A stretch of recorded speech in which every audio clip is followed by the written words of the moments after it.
guys, it's Nikki. Today I'm going to be talking about an interesting game. On August 28th, 2007, one of my favorite games ever was released. And the game I'm talking about, of course, is Warhawk, as you can maybe see on my shirt. I want to show you why this was one of the greatest games ever made, despite how underrated it was. It's important to note that there was a game before the PS3 version.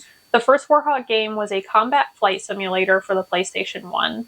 But today we're talking about the PS3 version, which was pretty much a very different game. Before its release, Warhawk was actually first shown at E3 to help show off the newly announced 6-axis motion sensing technology in the controllers for the PS3. The game was released in 2007 as a multiplayer online third-person shooter.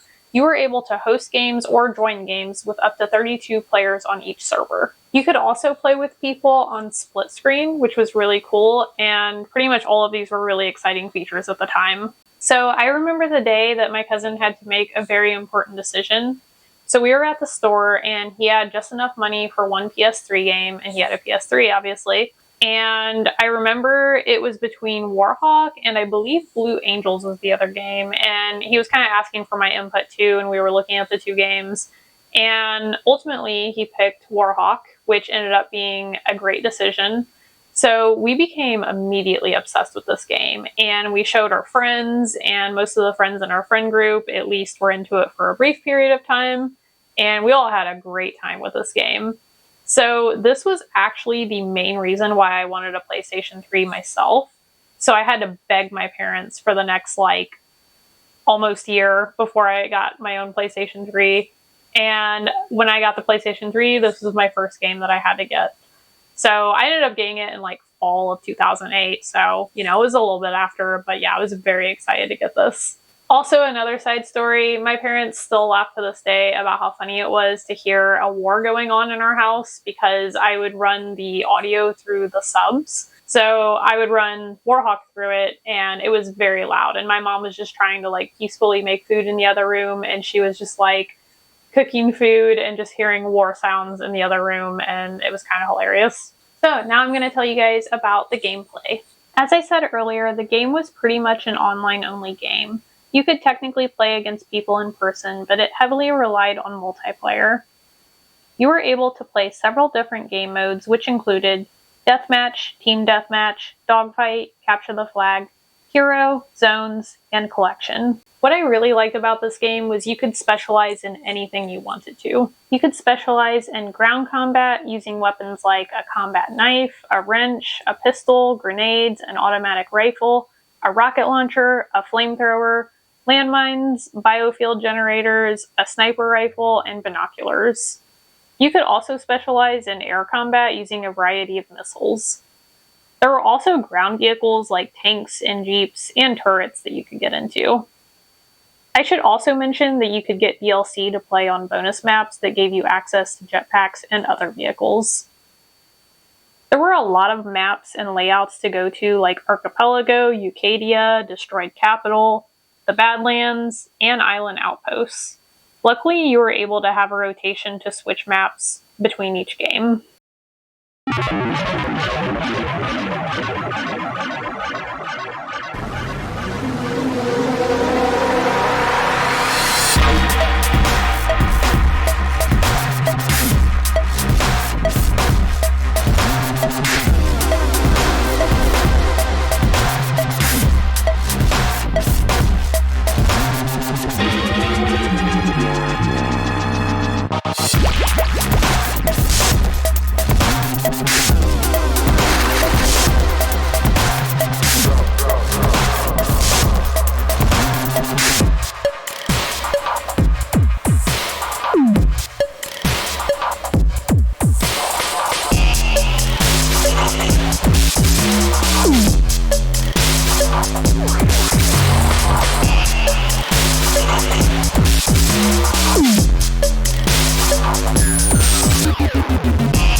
I also really enjoyed the art style of this game, and I think it aged really well because of how it was done. The planes and characters looked really cool in this game too, and you were able to customize them. The maps were also beautiful. Archipelago was my favorite, especially the Acropolis Assault layout. I just thought it was really cool. Also, the music in this game was amazing. The soundtrack was composed by Christopher Lennertz and Timothy Michael Wynn. I'm going to put my favorite song in the description below so you can listen to it. It is so cool sounding. This used to be the startup song before they changed it, and it always got me so hyped up. Fun fact, I play the violin and I would love to have some sheet music for this. I'd be playing it all the time if I could. So unfortunately, this game did have some problems, and I think one of those reasons for it being a little underrated and not really reaching the popularity that it deserved was at that time, you have to understand, shooter games were extremely popular. Like, they're popular now and they were popular before, but they were like extra popular during that time. Like, extremely popular. And I think to the untrained eye, a lot of people just kind of saw this as like a generic version of like Halo or Call of Duty.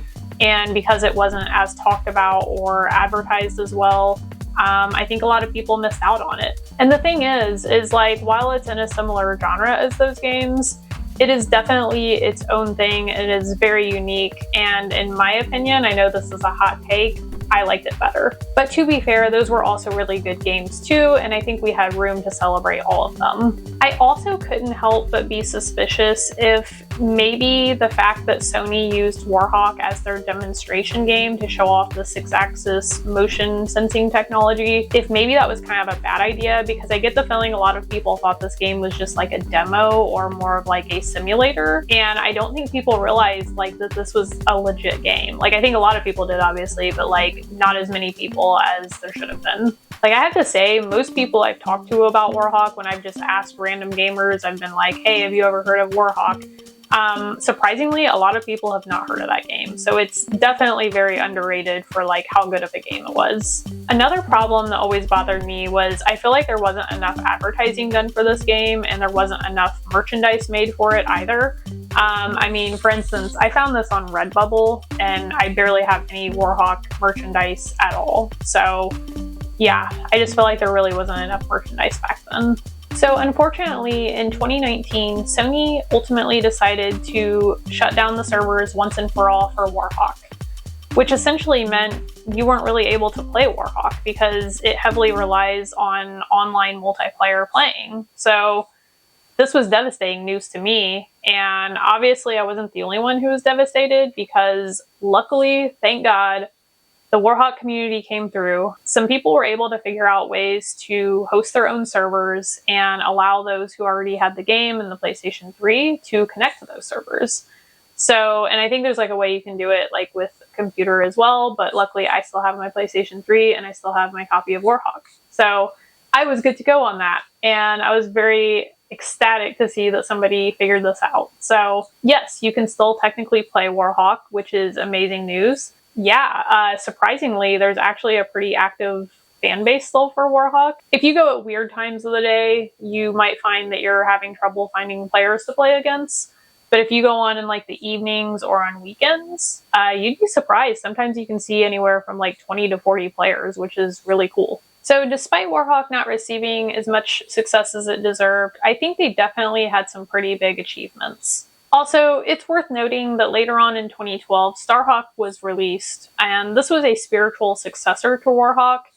It was a little too different from what I liked about Warhawk, but it was still cool to see that they tried to make a sequel, and maybe this means they might make another sequel in the future. Who knows? But at the very least, I hope you enjoyed learning about Warhawk, and if you are curious about playing Warhawk or getting back into Warhawk, I do strongly encourage you to check out the Discord community and the Reddit community, and you definitely can get in and join and play again. I don't feel like the learning curve is that high. I mean, I did play it, of course, since like 2008, but I do feel like this is a fairly easy game to get into. And, you know, of course, you're going to have people who are like crazy good at it, but it's still fun, even if you're not like that great at it. So I strongly encourage you to check it out at the very least.